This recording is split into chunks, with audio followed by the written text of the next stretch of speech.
be confused with a zombie wombat. Not that anyone knows what wombat is in the first place. Yeah, well. Before we even get the gun out, let's just get over the easy stuff. Here's your box. Made in China, they stole our phrase, I'm just saying, alright? You're going to get a nice... That's actually pretty nice. It's like a regular nice, case. durable foam. You know, it's going to hold it in place really well. Warranty card. Warning for speedies. Do not shoot yourself in the face or avoid your warranty. And onto the gun. What we have here is the Echo 1 ZOMBAT STRYKER. Basically a CQB M4. Yeah. With a very aggressive front end. All they did is slapped on some silkscreen logos on both sides and their front end. This is from Echo 1 makes this? Echo 1 makes it. They just make this front end separately for $100, and this is a plastic M4. That's mostly JG. It's mostly JG. It does come with an interesting battery though. Yeah. You see it's got a PEC box mounted on here that houses a 10.8 volt nickel metal hydride battery. It does come with the battery and the charger. The only problem is that battery always goes dead. I don't know where you can find that. Yeah, it's kind of proprietary design entirely. I'm not sure I've ever seen those commonly, but it's like a battery in a plastic case. Right. And it has a ridiculous amount of lead. There's like 12 inches of lead wire sticking out of this thing. From the PEC box and from the gun. So you get a total there's of like 6 inches out of the gun, 6 inches come out of the PEC box. You know, so we kind of wrapped it around there a little bit. Yeah, it looks a little cleaner this way. I'm not exactly sure why they did that, because it's pretty goddamn close to the holes. Right, and you can't feed the wire back into the rail. Yeah, it's too small. So it's just like, what are we going to do with that? I don't know. It's nice though. It's a 10.8. It runs pretty darn fast. Yeah, it's got a hell of a kick to it as well. Basic M4 stock, retractable, basic grip, basic mag. So it's a basic JG with a front end slapped on it. On this side, you have the Echo 1 radiation symbol. Charging handle is functional to expose the hop up. Other than that, it's plain Jane plastic M4. Pretty standard. Pretty lightweight though compared to I mean, with the battery on it, it's got some decent weight to it, but you slap a lipo, it's probably a lot lighter. Yeah, and as you said earlier, it's almost a Patriot pistol. Yeah, it's almost a Patriot. It's pretty goddamn short. Yeah. The barrel only comes up to about here. It's about an 8-inch inner barrel. So with an 8-inch inner barrel, you're not going to get much accuracy at range. Yeah. But in CQB fields, you're going to do great with it. Very, very short. I mean, even with this full extent, this is really goddamn shy. Yeah. There's no gun there. Can't mag pull it, man. Can't mag pull it.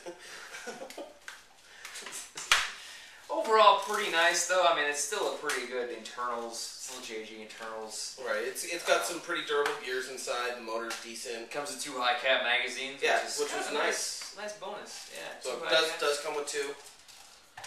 Pretty standard affair though. It's kind of strange they didn't do anything with sling points at all. Yeah. Usually there's at least a plate. This back plate you usually change out to have sling points. There's no QD mounts. There's pretty much nothing other than this M4 stock that has sling points to attach to, which is kind of disappointing because that makes it a really, really basic M4.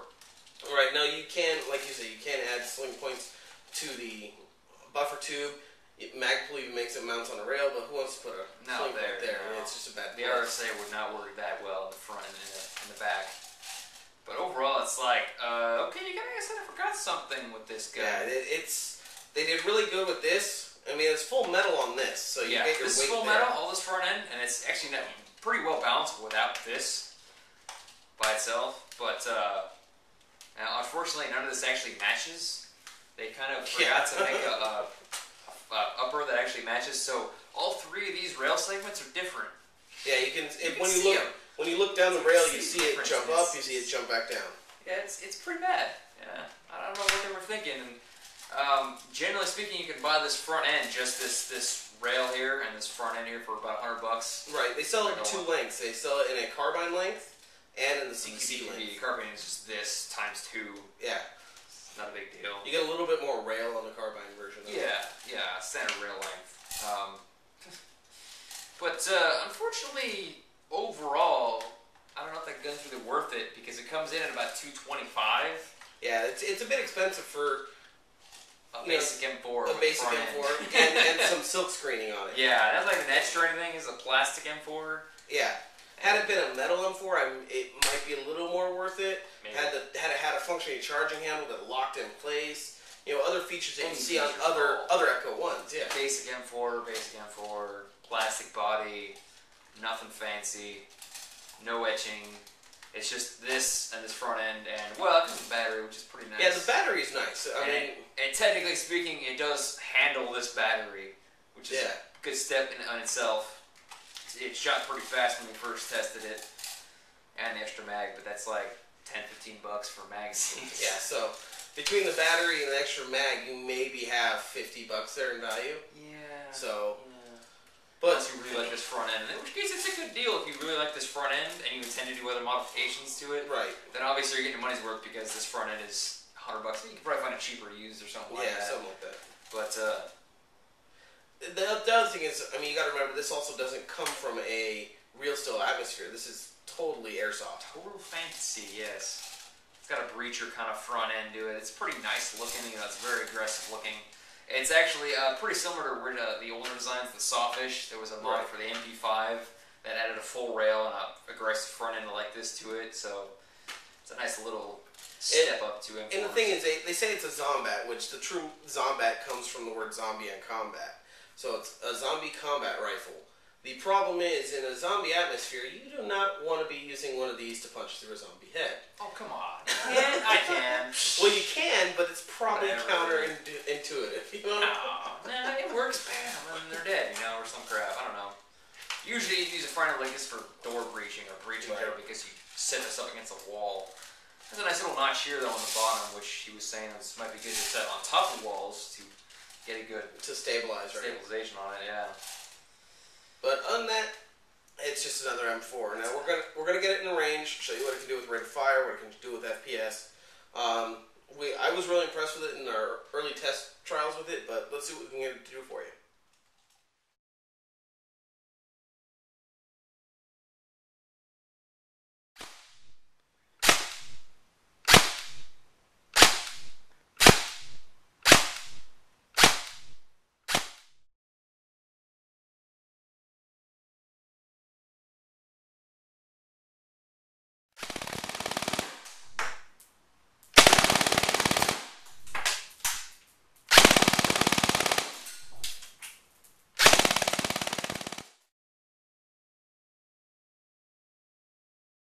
After a successful trip downrange, it performed very well.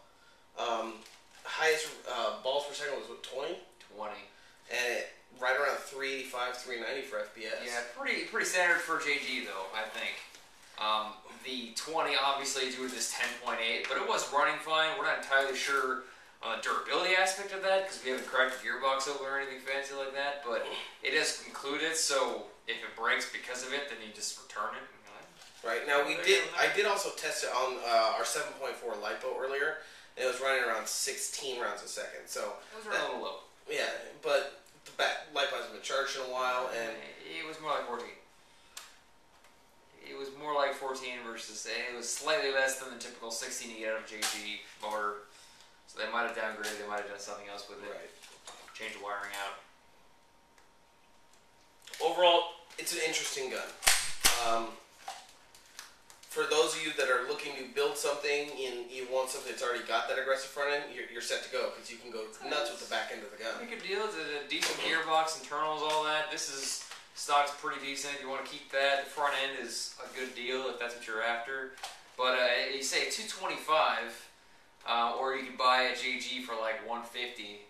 Right. You can probably get equivalent JG CQB for about $130. Yeah, and then just plus a battery. This is the problem with this battery I'm trying to mention before though is that if you want to change batteries, you need to get another pack box. You couldn't just swap this one out because this uses a proprietary battery, and so you have to buy one more of these, or buy an entirely different battery setup, which is kind of a problem. Other than that, it's a decent gun. Like I said, it's stock M4 everywhere else except for the front end. It's a fun gun. It's a decent gun. Comes with some pretty cool trades. I myself, I'm going to give it a 7. I'm still going with the higher score because of the performance aspects. Yeah. The rate of fire, the FPS was great. The thing that brings it down for me is the cost, $225.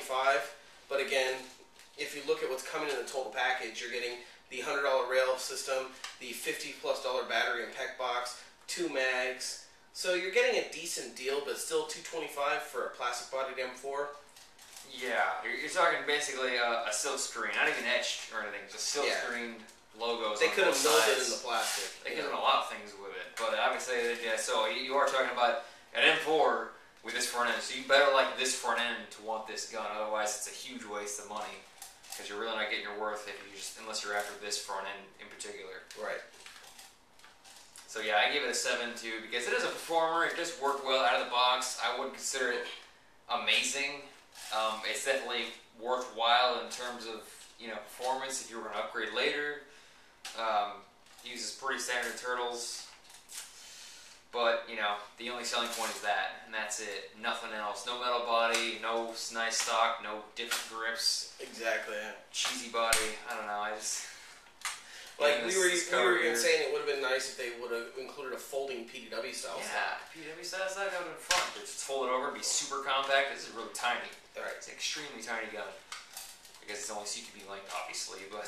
Now, mind you, it's CQB length, but it's not going to pass in most CQB fields. Yeah, 380's a little hot in general. Yeah, usually a field game gun. Usually they'll give you a 5 to 10 FPS leeway. Right, but they're still talking 350 generally in CQB. Exactly. So it's like, oh, okay, well, you better like outdoor ops in order to use this gun as well, out of the box.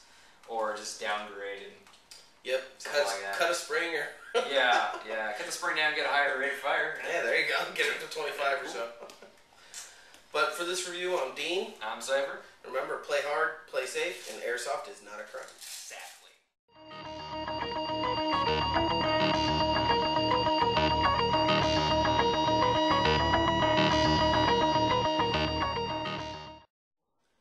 We hope you like the videos. We are the Airsoft Gurus.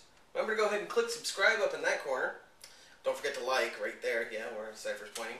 Remember, right above us right here, you can see more videos from us. Well, a lot of our videos actually show up on the sidebar now. It's pretty nice. Yeah, very nice. Don't forget, you can also find our Facebook page, the Airsoft Gurus, right in the comments below, along with our Twitter and our email address. We do update every video on our Facebook page, so they'll be up to date anytime. Absolutely, you can watch them at any time there. Remember, we are the Airsoft Gurus.